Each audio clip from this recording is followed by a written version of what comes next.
Shalom, Koholo Yahawashi Melshah, Bashim Kragadash, the bonds of the apostles, the bonds of the elders, green millstone, who rule well and taught his truth.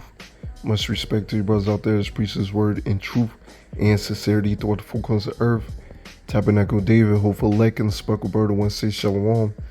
So today I want to get into a little faith booster, a little gem that the Lord gave me right before the Day of Atonement. So call hello Yahawashi Melshah for that, because here and there, the Lord may throw you a little faith booster, a little gem here and there. Now when he does it, it doesn't mean that you made it, but it should give you that fire to continue in the faith, to continue pushing this word. So pretty much a little before the Day of Atonement, saw this deer. And normally when I see deer, they normally they boosting, man. They out of there. But this little gem that the Lord gave me, you was able to walk up to the deer and was able to pet him, man. I'm like, man, I ain't never been able to do that. Not in this generation, at least. And she had her little baby right there. Now normally animals, when they got their little babies with them, they're more protective, and rightfully so. And she was protective about it. Don't touch the baby, but hey, you can touch me.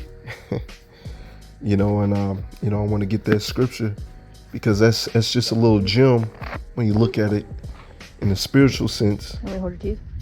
When you read the scriptures, that the beasts of the field shall be at peace with thee. You have some nice teethers. That the beasts of the field shall be at peace with thee. Now, I don't know about any other brothers, like I said, when you see a deer out there, they normally boosting it, man. They normally running, and for me and my family to be able to go up to this deer and pet him, hey, that's a little experience for me, man. It was like a little petting zoo. This is not a domesticated deer. It's a wild deer, man. So hey, just a little prelude to the kingdom and to Jacob's trouble. That Lord willing, if we continue in the faith, we're going to be good. All right, so I'm gonna go ahead and get this scripture. Job 5 and verse 19. He shall deliver thee in 6 troubles, yea, in 7 there shall no evil touch thee. All right. And how do you get to that point? By enduring to the end, praying to the Lord, doing this work. All right. It's not that, the Lord ain't going to test your faith, but, hey, you continue in this work, the Lord going to take care of you. As we'll read, in famine he shall redeem thee from death, and in war from the power of the sword. Thou shalt be hid from the scourge of the tongue, neither shalt thou be afraid of the destruction when it cometh. In the destruction and famine thou shalt laugh, neither shalt thou be afraid of the beasts of the earth. So pretty much the Lord is saying, hey, you're going to get that spiritual power, Lord willing. You're going to be taken care of when that famine hits. All right, the nuclear missiles hit. If you are the elect, you're going to get beamed up. Hey, it says, thou shalt laugh. All right, you're going to be able to laugh, man. There's going to be some times where you're going to have a good time out here, man. I had dreams of spiritual power being fed. Hey, it's going to happen, Lord willing. But you just got to continue in the faith. All right. Verse 23, for thou shalt be in the league with the stones of the field, and the beasts of the field shall be at peace with thee. You see that? The beasts of the field shall be at peace with thee. And this is just a little prelude to the kingdom and Jacob's trouble. Because best believer, in the kingdom, hey, the animals are going to be free. We're going to be able to walk up to them, the most dangerous animal, and they're not going to be afraid of us. We're not going to be afraid of them. We're going to be able to play with them, man. All right, just like you see these Edomites out there, they'll play around with these wild animals, and sometimes these wild animals turn on them. Well, that's not going to happen to us in the kingdom, man.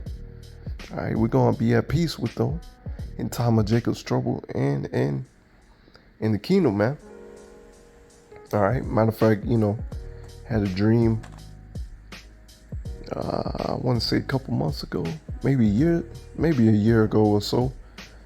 Hey, the Lord's gonna put that judgment on people, man. As you read about, the bear being able to attack people, man. Hey, that's gonna happen, man. Matter of fact, here you have a jaguar. I think the Lord, if I'm not mistaken, the Lord has shown me in a dream that that jaguar that they got at the zoo down here got loose, man. So hey, that stuff's coming, man. Plus you got a lot of animals from the black market. They're gonna be let loose because that famine's coming, and a lot of these people ain't gonna be able to feed their animals. So let's read this. It's in Sirach 39 and verse 28. There be spirits that are created for vengeance, which in their fury lay on sore strokes. In the time of destruction they pour out their force and appease the wrath of him that made them. Hey, they appease Yahawashi. All right, because as you read Isaiah 45 and verse 7, just roughly paraphrasing, the Lord creates the light and the darkness, man, and evil. Just roughly paraphrasing. All right, hey, the Lord, what we read him right here is the Lord's judgment. Okay, the Lord will send out his judgment. As we read in verse 29, fire and hail and famine and death, all these were created for vengeance. Teeth of wild beasts, scorpions, serpents, and the sword punishing the wicked to destruction. Brothers have dreams about it. I had dreams about it. Hey, it's coming, man. Lord gonna send those teeth of wild beasts, the sword, these animals to destroy the wicked out here. All right. But as we just read, and looking at this Slakia, pretty much with the Lord having us be able to pet deer, hey, that's just a prelude that Lord willing, we continue in this faith that the beasts of the field are going to be at peace with us, but the wicked, it's not going to be so pretty for them. All right, I'm gonna get a couple more scriptures. I'm gonna close out. This is Sirach 32 and verse 14. Whosoever feareth the Lord Yahawashi will receive his discipline, and they that seek him early shall find favor. All right, because when you come into this truth, you get discipline, you learn how to please the Lord, and you please the Lord, you're gonna find favor. All right, this is Sirach 33 and verse 1. There shall no evil happen unto him that feareth the Lord Yahawashi, but in temptation even again he would deliver him. All right, there shall no evil happen to him that feareth the Lord. All right, not to say that the Lord ain't gonna test you, but hey, you doing the will of Yahawashi, the Lord gonna take care of you. And even in temptation, when they have that MOTB, the charagma, all right, hey, the Lord gonna feed you. The Lord gonna show his mighty works in the days to come, man. The Lord is gonna show that he's dealing with you. Matter of fact, I'm gonna get this last scripture and I'm gonna close out in Sirach 36. It's one of my favorites, but I haven't been bringing it out a lot. But hey, I need to bring it out more. This is Sirach 36 and verse 6. Show new signs and make others strange wonders. Glorify thy hand and thy right arm, that thou mayest set forth thy wondrous works. So the Lord is going to show new signs and make other strange wonders be known in the times to come, man. Hey, Koholo Yahawashi shout for that, man.